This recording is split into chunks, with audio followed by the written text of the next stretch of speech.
घोड़ा मनुष्य से कहीं अधिक बलशाली प्राणी, परंतु एक साधारण सी लगाम की सहायता से मनुष्य घोड़े को अपनी इच्छा अनुसार कहीं भी चलने के लिए बाध्य कर सकता है। इसी प्रकार जीवन में भी यदि आप कितने भी प्रतिभाशाली क्यों ना, परंतु यदि आपके जीवन की लगाम स्वयं आपके हाथ में नहीं है, तो कोई अन्य व्यक्ति आपके जीवन की लगाम अपने हाथ में लेकर आपको अपनी स्वार्थ सिद्धि के लिए अपने बताए मार्ग पर चलने के लिए बाध्य कर सकता है। इसलिए स्मरण रहे, यदि जीवन में सफल होना चाहते हैं तो अपने जीवन की लगाम स्वयं अपने हाथ में रखिए, औरों के नहीं। ये तलवार और ये भाला दोनों ही शस्त्र शत्रु का अंत करने का सामर्थ्य रखते हैं।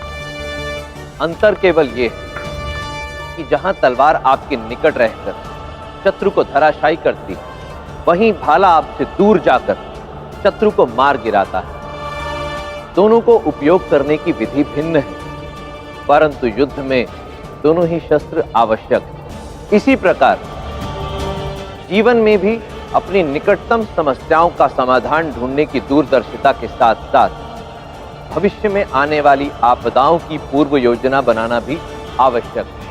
अन्यथा होगा ये कि आप एक समस्या को सुलझाएंगे और दूसरी में उलझकर रह जाएंगे। एक किसान जब अपने खेत में बीज बोता है तो केवल एक ही प्रकार के बीज क्यों बोता है? वो उस खेत में भिन्न भिन्न प्रकार के बीज क्यों नहीं बोता?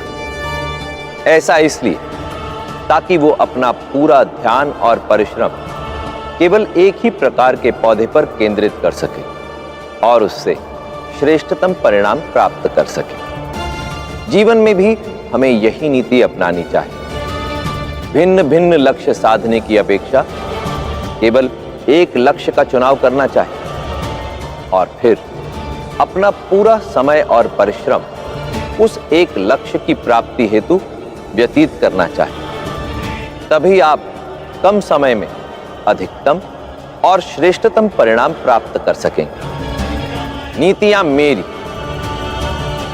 नियति आपकी।